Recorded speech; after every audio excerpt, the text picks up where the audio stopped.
George here, and this is the Art of Water. Today I wanted to talk to you about the 5 most important tips that I could give you to have a successful aquarium. And many people are just getting into this hobby, and it has really grown over the last 5 to 7 years. Scaping in itself has become a multi-million dollar, or billion dollar, I should say, industry around the world. There are scapers everywhere, and the thing that I find is that there is just an endless amount of ideas that are out there for scaping, and also making the aquarium something much more different than the aquarium of our parents or of 20, 30, 40 years ago. The number one thing is preparation of the tank, and that is knowing what kind of fish that you are thinking about putting in the aquarium, and knowing the environment in which they live. That includes your hardscape, which would include stone, substrate, your plants, your wood, all of these things that are important for you to understand, that when you're putting a tank together, that you have considered all of the aspects of the life of the fish that you're going to be putting in there and what their needs are. The number one thing on preparation is cycling your tank. A lot of people get very impatient and they don't want to cycle their tank in a traditional way. So there are things out on the market that will help you to cycle a tank quicker. Personally, I don't like these because adding fish while you're cycling a tank, there's a lot of fish out there that are very sensitive to the different water parameters that you could end up with, and it just doesn't always work out real well. Now, there are different kinds of aquariums, obviously, different kinds of needs for fish that are so important to think about and consider when you're putting an aquarium together. What kind of rock you want to put in there. What is that rock going to do as far as interfering with pH and water softness and water hardness, and hiding places, the kind of plants that you're going to put in there, are the fish that you're going to put in there the type of fish that require lots of plants so that you can keep your fish happy and comfortable, so that they feel safe, and that sort of thing. That's really important when you're setting up a tank. Cycling a tank is so important. There's a lot of people out there that would like to go out and buy these, like I said, the chemicals that have bacteria in them that cycle a tank a little bit faster. I like to do it the old traditional way because I feel that a good cycled tank before you add fish, a well-planted tank before you add fish, are going to be so important to the success of that aquarium or that scape over a long period of time. Now, I wanted to talk to you also about the preparation as far as how long it takes for a tank to cycle, water parameters, how important it is to do some kind of water assessment using a test kit to make sure that your ammonia, your nitrates, your nitrites are all in line with what they're supposed to be. Your pH is in balance.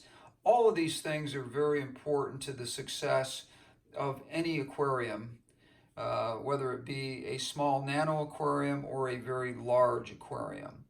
Now, what I would tell you for me is that the most important thing that I've found in being successful with keeping fish and keeping them healthy, especially some fish that are very sensitive. For example, the ones that are in front of me, cardinal tetras, can be extremely sensitive fish. And people don't know this. They go out and buy these fish and they wonder why within a week or so that half of their school has died off. And it's because they haven't done their homework and they don't have water parameters that are appropriate for these fish, and they haven't got a good cycled tank that keeps these fish healthy, because they are extremely sensitive to any kind of changes in water temperature. I've seen cardinal fish die just from having the water change be too cold and shock the fish, and the fish just don't come back. Now, the second thing that I wanted to talk about today was your supplier. Who do you get your fish from? Where do they get their fish from? A couple of things that you want to do is check and find out, if you have any friends that are in the hobby, who their supplier is and why they use them. Most cities that are of any size have a couple of different options for suppliers. And what I like to do is, when I'm thinking about telling someone to go set up a new tank, or I'm setting one up myself, is, does the supplier get fish in from someone who is a reliable source? And does the supplier also take precautions for you as the consumer to make sure that those fish are healthy when you take them home? And that would include quarantining the fish for 7 to 10 days before they sell them to the public. And sometimes you'll see when you go in on a day that they're getting their fish in, and this is something I highly recommend. If you can figure out what day they get their fish in, you can sort of wander around the store and watch them and see how they treat their fish, and see if they are actually quarantining the fish, or if they're just sticking the bags in the water, letting them come up to temperature, cutting the bags open, and letting the fish go into a net, and then netting the fish into the tank directly with a population of fish that have probably been around for a while, and not quarantining the new fish. I really don't think that anyone should be dealing with a supplier who does things in that way. The reason why is because most of those people who do that sort of thing, over time, the people that are buying from them find that a lot of their fish, there's a lot of high mortality in the fish, because they have not been medicated correctly coming in from their supplier, and you end up with problems like ick or fungal or bacterial infections. And I just think that if you know your supplier, and you know your supplier is quarantining their fish, it's really important to know that, and also gives you an idea on how he is thinking about you as the consumer, what he's selling you, and how important it is to him to make sure that what he's selling you is healthy when it goes home with you, and so forth. The other thing that you want to make sure is that you are quarantining your fish when you get them home, and you're not just adding them to your regular population by just doing the same thing, acclimating them to temperature and slight adding a little bit of water to the bag and so forth, and then dumping them into your community tank. I really don't think that's a good idea. People do get away with it for a while, but eventually that will catch up with you. The bottom line on this is that quarantining fish is a very important thing. Now, if you are doing a species-only tank and you cycled it, and you're not worried about getting any kind of diseases in that tank, and you can medicate it without hurting other fish that you've had for a long time, then you can go ahead and do something like that. But I recommend, if you have a quarantine tank that you can put new fish in, that you do that for 7 to 10 days. Any issues that they might have are likely to show up within that 7 to 10 days, and you'll be a much happier person if you just sort of follow some basic rules for yourself. And if you have an expectation of your supplier doing that, then you yourself should also be doing the same thing when you get your fish at home. Now, the third point I want to hit on is lighting. Lighting is important in the sense that you need to know the kind of plants that you're putting in your tank. What kind of lighting requirements do they need? Are they low required plants? Are they medium or are they high requirements of light? Now, most fish tanks that people buy, they go out and buy a kit and they come with a light. Now, that light is going to be okay for most plants in the moderate range. They're typically going to see those lights if they're LEDs and they're new. There's a lot of great systems out there. Aquatop makes some beautiful aquariums. Fluval makes some really nice aquariums that are rimless and that sort of thing. That seems to be the big thing, is the rimless or the rounded front tanks that are rimless, etc. But lighting is very important. And the reason why I say that is because it is really the lifeblood of your plants. If you're running CO2 and your lighting is not very good, then you're really not using your CO2 to be the most efficient, so that you are getting 100% of the CO2 that's going into your tank, that the light is actually working with that CO2 to make those plants healthy. You can tell very quickly whether a plant is healthy by the color of them, by the cleanliness of your tank, because a healthy tank has healthy plants in it, and the healthy plants do not have algae and other problems in the tank that are caused by the lack of lighting because you didn't do your homework on the kind of light you need for the kind of plants that you put into the tank. Now, I personally stick with low, or not low, but medium to medium high plants. In other words, I'm looking for something that has a par 35 to 40 or up to 60 par. And you can usually rent or find a cheap meter that tests the par on your tank. And if you can find a supplier that'll rent you out their meter, that's always great to go in there with that meter and sort of test where you're at with your par so that you know what kind of light you have for your fish tanks and what kind of light is required for the type of plants that you have in your tank. Most plants that come to you are going to have some kind of a rating on them as to whether or not they're low, moderate, or high as far as the need for the light. And it's just really important that you understand that. The fourth thing that I wanted to talk about is temperature. Temperature is a very important thing because when you're putting new fish into your tank, you need to find out what kind of temperatures we're talking about for those fish, what is normal in their environment, and what they're being kept at in the store before you purchase them. You want to find out. If you want to bring a meter with you, it's easy to do. You can bring a temperature. Digital thermometers are easy to access these days. They're inexpensive. You can bring them to the store with you and just ask your store person that you're getting your fish out of what tank, and check the temperature.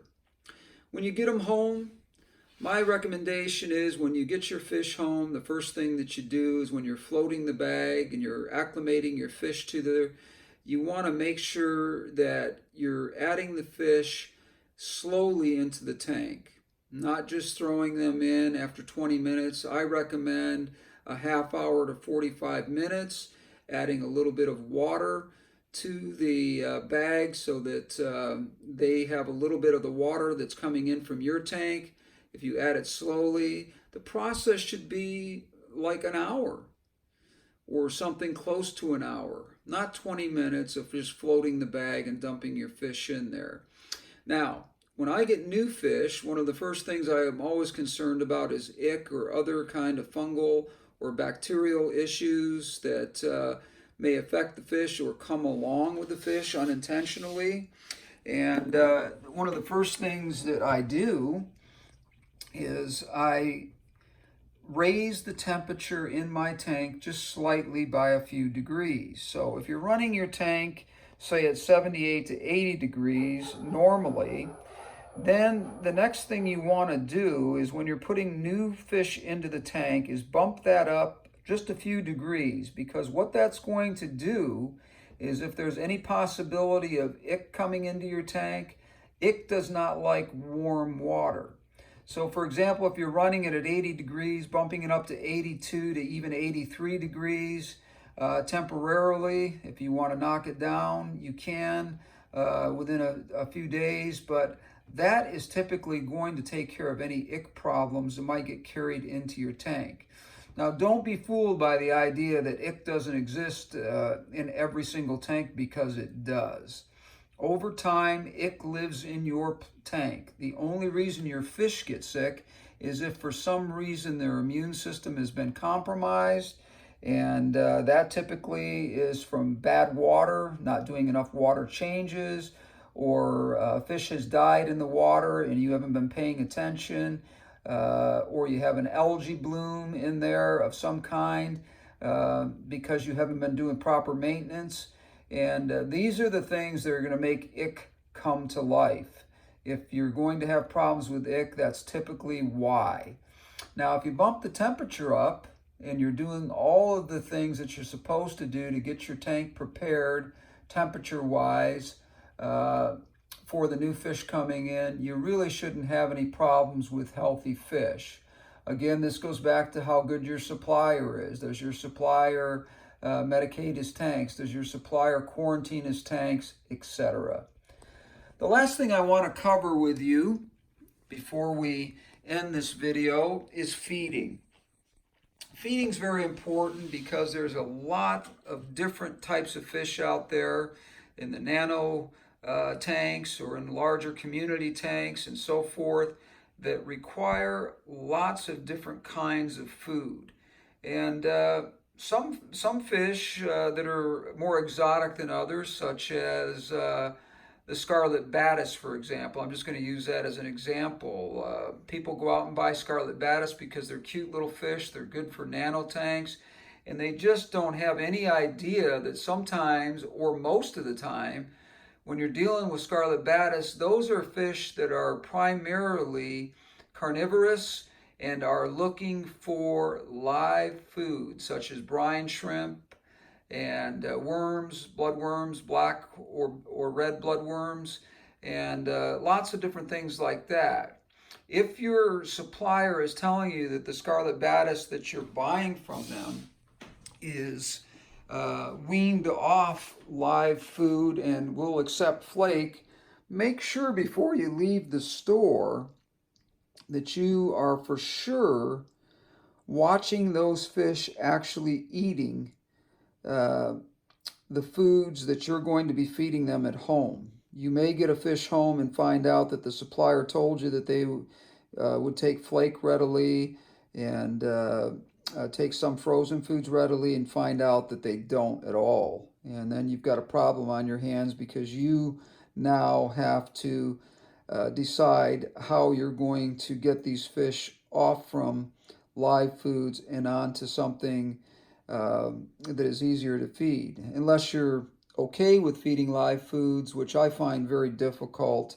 I do feed a variety of bloodworms and freeze-dried foods and frozen foods, but getting brine shrimp prepared all the time and going out and finding bloodworms and that sort of thing, I'm just not interested in something like that, because it does take up a lot of your time. So know what you're feeding your fish. Make sure you're giving them a variety of foods. Do a little research on them and find out exactly what you need to give those fish to make those fish healthy, enhance their colors. There's a lot to food that we don't even think about as far as the longevity of the fish, as well as the coloration of the fish. A lot of fish, their colors will pop with certain kinds of food, and we don't even think about that. And that just means that those fish are healthy. So let's kind of recap what we talked about here. and then we'll end the video with a sixth thing that I think is important as well. We're talking about the top 5 things that I think are important, but there is a sixth thing here that we're going to talk about that I think is important as well. But recapping what we talked about, number 1, preparing your tank. Make sure you prepare your tank, do all the things you're supposed to do, cycle that tank. Don't try to go taking shortcuts and things like that, because you're just absolutely going to really be disappointed with the results of your tanks. The number 2 thing is your supplier, making sure that you're buying your fish from a supplier that you know, and know that he is taking care of these fish in a way that you would when you get them home. Make sure he's quarantining, he's not going and dumping fish directly into his community tanks and then selling them the same day that he gets them in. Make sure they're quarantining 7 to 10 days before you purchase them, and just don't be in any hurry. There's no reason to be in any hurry. The third thing, lighting. We talked about that. Make sure that you understand the symbiotic relationship between CO2, if you're using it, and lighting. And also understand the kind of plants that you're putting in your tanks as to whether or not you're using the correct lighting to make those plants thrive. And the number 4 thing that we talked about, temperature. Very important to understand the temperature of water and keeping your fish healthy. Some fish, as I said, like warmer water, some like colder water. You can take white cloud minnows and actually use no heater whatsoever. In fact, there's several fish, if you keep your house warm enough, that you wouldn't need a heater at all. But do your research on that, on your temperatures, and make sure that you understand what you're getting yourself into as far as the requirements of temperature and so forth. And again, when you're putting new fish into your tank, bump that temperature up just enough to where those fish are going to have a little warmer environment than you normally would have. And test, make sure that you know the temperature of the water that you're getting them from at the store. It's not going to be that when you get home. Of course, it's going to cool down, but by the time you float the bag and that sort of thing, you are going to acclimate them. But what kind of temperatures are they normally used to? That's going to be really important over the long period. And then again, finally, feeding is really important as to knowing the diet of these fish and making sure that they're getting a wide variety of different kinds of foods if you can. Some frozen, some flake, dried, freeze-dried worms, live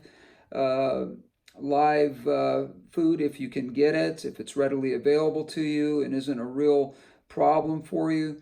That is really an important thing to make sure, because the coloration, as I said, of your fish and their behaviors and all of that really are important based on the type of foods that you're feeding them. And it can mean the big difference between how long your fish live and how healthy they are, and the colors that are just going to pop in your tank. Now, the last thing that I wanted to talk about, the sixth thing that I think is important that a lot of people don't talk about, is if you're giving up your aquarium and you don't want to be in the hobby any longer. Some people just don't really want to be in the hobby, and they find it just too much work, and they don't enjoy it as much as they thought. Don't flush your fish down the toilet. Don't flush your plants down the toilet. Many of these plants are not from the area that you live in. Flushing them down the toilet doesn't mean that you're getting rid of them properly. You can end up leaving plants in the environment that are going to take over tributaries and places where water are found, and these places these plants get flushed into, and the fish as well.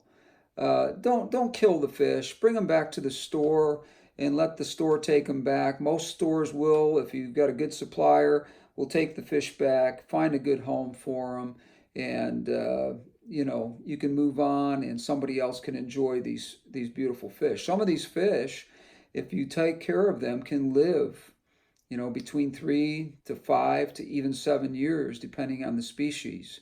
So it's really important that all of these things that we talked about here, the tips that I gave you, and the little extra tip about not just flushing your fish down the toilet if you're deciding you don't want to be in the hobby any longer. It can be a lot of fun. Scaping a tank is one of the most joyous things I've ever done. Watching it just sort of come to life and putting it all together using different rules of scaping that I have found are just perfect for these fish, and knowing their environment and learning about the fish. All of these things are so important and so much fun. And I hope everybody out there that's in the hobby is enjoying it and doing it for all the right reasons. I hope some of these tips have been something that you can find some important information in. And again, don't be in a hurry to start a tank. Do it the right way. You're going to get a lot more out of your experience as a hobbyist in the aquatics if you absolutely follow some rules and do it right, because being patient in the big picture is going to make your fish healthier. They're going to make you more happy because you're not going to be watching your fish die off because you're doing all the wrong things. And you're going to figure out that this can be a wonderful hobby. The last thing I want to talk about, remember to do those water changes. I don't care how well your tank is cycled. Do those 50 or quarter% water changes at least once a week on a well cycled tank. And if you're just cycling a tank and it's just been cycled for a short period of time, do 50% water changes at least twice a week. And you're going to find that that's just going to make a heck of a difference on the quality of the water, keeping down the algae content, tons of things. And do not overfeed. Fish do not need a ton of food. Don't overfeed. That's one of the things that overloads a biosystem in a tank. And you find that your fish are not eating a lot of what you're giving them. Feed them small amounts twice a day, and you'll find that your fish don't waste a lot of the food, and you don't see the algae problems that a lot of tanks end up with over time because of not being a lot of the food not being eaten in the tanks and going to the bottom and ending up in your gravel system or your substrate. When you're cleaning your tank out, make sure you're vacuuming it out. I don't care if you're just using in a nano tank a small turkey baster and you're sucking it up and getting some of that waste out of there. It's going to be really important to the quality of your tank over a long period of time. Anyways, I hope that you'll subscribe to my channel. I hope that you'll give me a thumbs up. I hope some of these things were beneficial to you that we talked about. And I also hope that you will tell your friends about my channel, and you'll come back, you'll leave some comments. If you have any ideas on some things that I might have missed, or you disagree with me on something, hey, we all learn from each other. So anyways, this is George with the Art of Water. We'll talk again soon.